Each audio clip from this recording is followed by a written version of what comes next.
that moves. ENCA.com.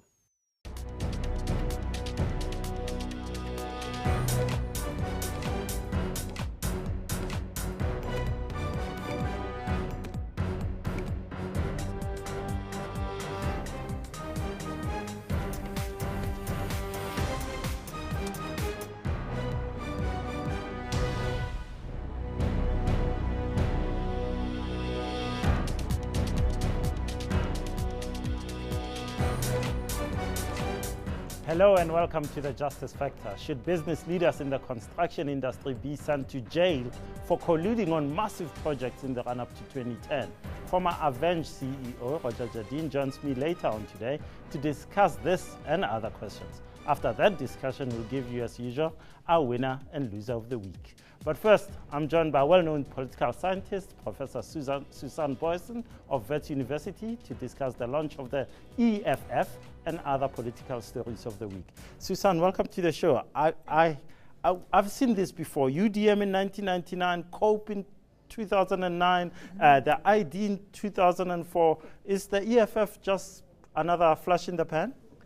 Well, it's quite possible, because we've seen a tragic story of opposition parties in South Africa. They really struggle to grow.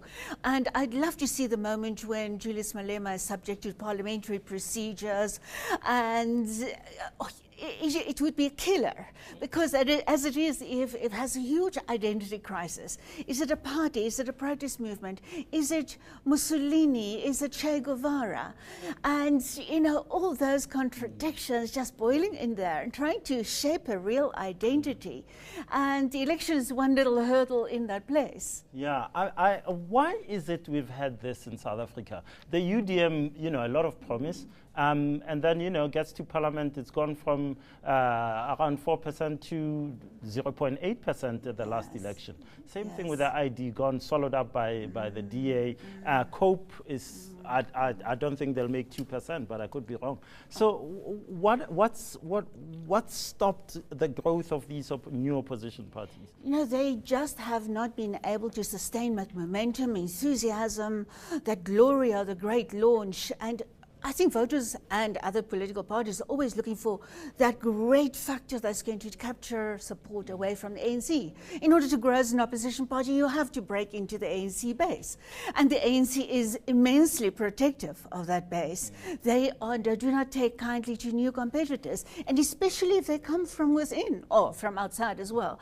But from within, like COPE, there was no mercy on COPE.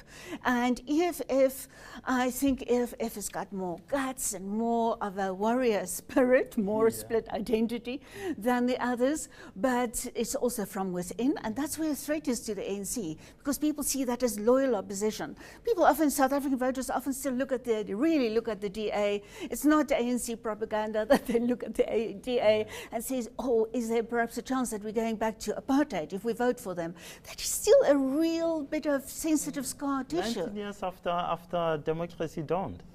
They say, count the decades of apartheid, count the centuries of apartheid colonialism.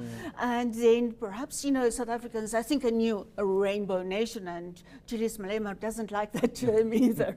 It's really taking shape amongst the bulk of younger people. And that in longer term is a big threat for the ANC, because the ANC needs people to think the DA could take us back to apartheid and too many whites there, because there are so many other problems in the ANC, and these things seem to act as an override.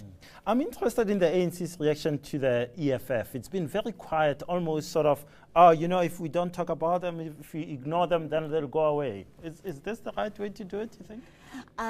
Possibly because the more they attack Julius Malema, the more he is going to retaliate. We see that he's already, he calls a spade, and people actually love him for them, because often if people are even very loyal ANC members and supporters and voters, they still agree with it, and they love it that somebody is brave enough to speak the truth to power. Yeah, but I wonder about the EFF's policy platform. I mean, on Saturday he was saying, we'll have a referendum on the death penalty. Now, there's no way the Constitution would allow that sort of thing. You'd have to change the Constitution for that. I like your imagery. Is it Mussolini? Is this, or is that? What exactly do they stand for? Are you beginning to get an idea of what it is the EFF stands for?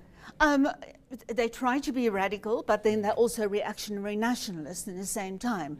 But they really try to push a radical image, but they are not convincing on that yet. And I know from research too that very often South African voters do not take their policy positions so seriously, saying, mines, land, yes, sure, but we have been working on that and we don't quite know how to handle it. We actually want other things, not that. Professor Booysen, let me ask you about the e-toll ruling. It seems as if a lot of people are saying this will have the decision by the ANC to forge ahead with e-tolling in Gauteng will affect its performance in the elections here. Do you buy that? Not on big scale, but I think it could, because there is a lot of anger and many people are really seriously believing, ANC supporters are seriously believing that there is a disdain, that it is the rich looking after themselves. They're not going to be paying, the government is paying their tolls. What about the ordinary citizens? So people are often constructing that as a lack of caring for citizens. But there's a big step between being angry with the ANC and voting for an opposition party like the DA. And that's where I don't think all anger will transfer into an ANC vote, anti-ANC vote, I mean. Last thing on the DA, you referred earlier to the DA. It's interesting that they are now in the news about how there's infighting between two of its leaders, Lindiwe Mazibuko and Mmusi Maimane, and that Helen Zille may step down possibly soon after the election. Do you think there's veracity to this story? What's going to happen there? You know, where there's a political party, there will be infighting. And where there's a determination, like in a DA, to bring more black faces or more black images to that party, and there are roughly equal people pushing in, it is going to be there. But then we saw Helen Zille denying that she would be stepping down, and I think she would. We don't know whether there's real veracity to that, because people may be saying they're voting for a party with that kind of strong leader, and she's been leading the campaign, and why should she step down just after an election? So I think there could be repercussions should that be happening. Yeah. Professor Susan Booysen, thanks so much for your time and your thoughts. My I pleasure. hope to see you again before this election comes around. Sure. After the break, we ask Roger Jardine just how bad corruption is in business.